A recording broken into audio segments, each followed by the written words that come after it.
Ate Vinka. I think Chechimu, first of all, Vinka yakazala mwana muleke namwe. Naye nga president tetwalaba nga omuyozayoza. No, just because I call out social media, you know, it doesn't mean that I don't. So you made a phone call? I didn't make the phone call. Okay. Me, I'm not trying to be people's friend. I'm trying to be their leader. You understand? So I definitely feel I'm okay.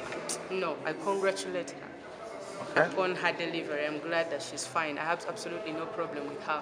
Amaliza kuze ku Omwana, and then I registering enough, you know, to add more power to the association. Okay. We target each other, so it's not about money. Palaso yasembayo kuba nti omwaka guno Palaso mwali musubira okukola oluyimba ne Palaso tetunalulaba. Then mu maaso awo abantu balowooza Sindi wavayo nga president wa Wamu n'akola oluyimba ne Sheebah luyinza okukuba ebyalo. Endowooza zo ku nnyimba ebbiri kolabo ya Palaso ne ya Sheebah. I still want to work with Palaso. If I work with Sheebah, whether I'm president or not president, that is still a good business deal. You understand? Okay. So any day I would be open to working with her because it would just be really good business. Okay. Mvuko omulala kutusubira n'olwa Gravity. Oli kabadi ki? Kati ndi kuyamba ba artists abala because right now I have the time. Omwaka je gweyongera nange n'otandika okukola musical wange. You understand? My solo projects. So right now mbadde njagala kuyambako other artists ababadde awo ntindo beetaaga collabo beetaaga stuff from me when mbadde available. Ddala the breakers. Kubanga the breakers bo we bajja gyendi tebansaba mbu collabo. Just bo bagamba twayimbye oluyimba baluyita Cinderella. So tubali twagala the actual Cinderella in the video. Then the concept is really nice and the boys were really cool. Management team yabwe yesinga like really humble people. Okay. Amanyishi kankole n'abaana abaana. Abantu balowooza bakuwa buwumbi na buwumbi okuba mu video. I mean, terms and conditions apply. Nebo laba those boys how they are in a team yabwe bwekola nange ndi muntu. You understand? He said we can find a way a yokola. Okay. So we found a way of working. It was not about the money. Gravity now ani asasude mune mukole. Gravity munene. Nange ndi munene. You understand? So buli omanya kyayongera ku munene. Gravity audience yendala amajega akutaka. You understand? He has a different audience which even me I want to reach. And then also nange the audience ndala which Gravity wants to reach. Kati FM between nange je twetaga each other. So it's not about money. Palaso yasembayo kuba nti omwaka guno Palaso mwali musubira okukola oluyimba ne Palaso. Tetunalulaba. Then mu maaso awo abantu balowooza Sindi wavayo nga president wa Wamu n'akola oluyimba ne Sheebah luyinza okukuba ebyalo. Endowooza zo ku nnyimba ebbiri kolabo ya Palaso ne ya Sheebah. I still want to work with Palaso. If I work with Sheebah, whether I'm president or not president, that is still a good business deal. You understand? So any day I would be open to working with her because it would just be really good business. Aje bali konyabo. Kale na aje bali. Bulamu bugamba ki? Bulungi butambula. Bulamu butambula. Endongo egamba ki? Endongo esiriseemu. Naye tugezaako.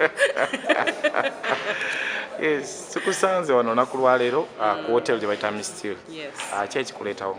Today tubadde ne meeting ne Uganda Tourism Board ne Ministry of Tourism nga tugeza kufuna connection and affiliation fenga umma ne minister tekiba kigenza bulungi nnyo bakkirizganyiza okukola naffe okuba nti tupromotinga Uganda but also nabo okuba nti bayamba okudevelopinga industry. Okay. Biki bimugezaako okuba nga mutuukako gwe ng'akiikirira abayimbi byolabye nga biyinza okuba achievable? Leero. Okay, ekiri achievable today first of all is of course an official agreement. An agreement that we can work together. You know, that agreement is signing and they are willing to sign that they're going to work with us to anything to do with the industry. We're going to go ne Uma. And then also the importance of Abantunga Talent Africa. Probably call talents, bagenda call talent search. So abagambe to know involving no because instead of working with individuals mu industry, mukola association kati chituwa amanyi chongera amanyi mu Uma chongera amanyi mu artists. I think that's something that is achievable. Okay. It's possible. Then when you look at the reaction about the audience, artists, audio producers, so too negative. Are we moving forward with this project? We have to move forward. Do you understand? But we have to move forward. Just because one of us is complaining or two of us are upset. Me, I understand the anger of our artists because the truth is a hungry man is an angry man. You understand? understand that the industry is hungry. Okukola, baba banja, balina okuddayo ku ssomero. Right now there's no school fees. So I understand the anger of our artists, but that shouldn't keep us in one place. We need to find a way to move forward from this situation. Okay, nga tumaliza kuva ku nsonga eno. Gwe nga president omulonde. Oteeseteete okuba ng'ovuga abayimbi bano okutuuka ku nsi esuubiza ebbanga ly'onaabeerako. Kati, first of all, I want more artists to come and register because the power is in numbers. Right now, tuli basanyu funyo nti tutuse wachi tunatera tuka mu 13. Some are in Kampala together to registering abantu from everywhere, from Arua, from Mbudu, from Masaka. Like tuina at first Charlie just one. Whenever artists have an end, never legend baganyo signing her on. But during my time as vice, I was not have never signing. I never artists have appeared to be never upcoming to buy. So it's single njaga kweyongera okukola until we get to at least 10,000 artists. Ngaba registering ne uma kubanga munanga bo batono. Artists are really many in this country. That will give us the power to try and change policies in the government. You understand kwachi twetaga. Ebintu nga copyright law, we might not need the government if we are enough nga tuli banji to we have a big voice of want to making changes nga they have to listen to us. Kati njagala okulembeza mu uma ekirala njagala okwongera amaanyi mu uma bwe twe connecting akatinga bolaba bu tourism board ne twe connecting with because elections are twagala connecting an electoral commission. You understand ebintu bwe bityo chiwa amaanyi uma, and when uma has power, the artist has power. Okay. Mu kasembe kwabo abayimbi abamu bemugeza kuba nga musoloza. Mukwano go mwaka ogwedde oba last year but one last year go wakuba nyimba nga copycat. Tanalabikako mu meeting zammwe. As Sheebah kalungi. Okyaganya mu convincing okuba nti ajja mu kibiina.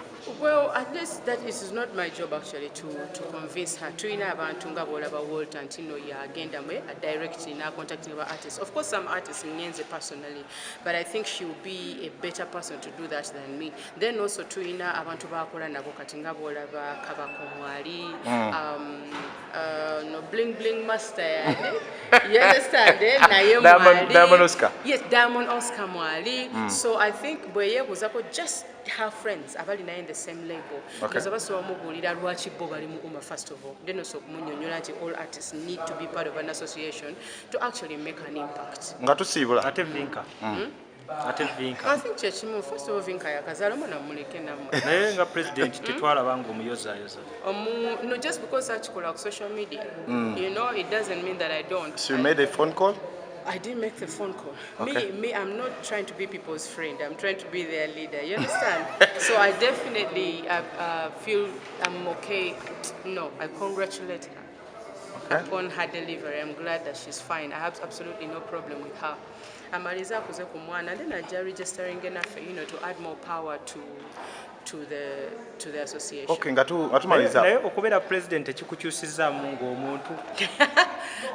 In a way, sometimes I get a problem. Sometimes I want to show up as singing. You understand? I don't want to show up as the president. So right now, the lines are not clear, between when I can be myself as Cindy, the artist, and when I can be the president. Chichanta wanyamba, we'll find a way. Okay, ngatusibula. Mu period yene ya lockdown January, Feb, March, otadde nyimba, mwetulengedde oluyimba lwa Breakers, olubayita Cinderella, waliwo oluyimba lw'omuvubuka omulala, tulusubira n'olwa Gravity. Oli kabadi ki? Kati ndi kuyamba ba artists abala because right now I have the time. Omwaka je kweyongera nange nnina okutandika okukola musical wange. You understand my solo projects. So right now mbadde njagala kuyambako other artists ababadde awo ntino beetaaga collabo beetaaga stuff from me when mbadde available.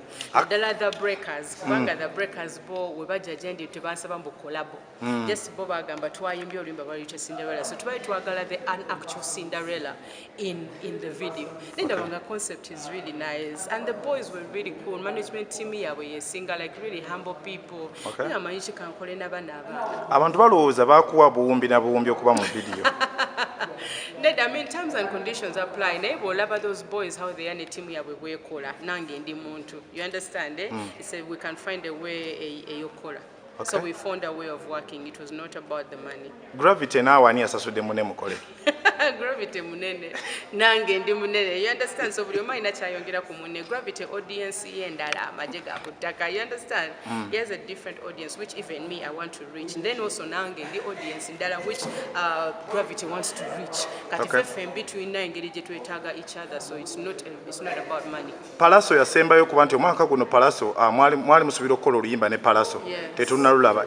Then mu maaso awo abantu balowooza Sindi wavayo nga president wa Wamu n'akola oluyimba ne Sheebah tuyinza okukuba ebyalo. Endowooza zo ku nnyimba ebbiri kolabo ya Palaso neya Sheebah. Tuzirindire eddi. I still want to work with Palaso.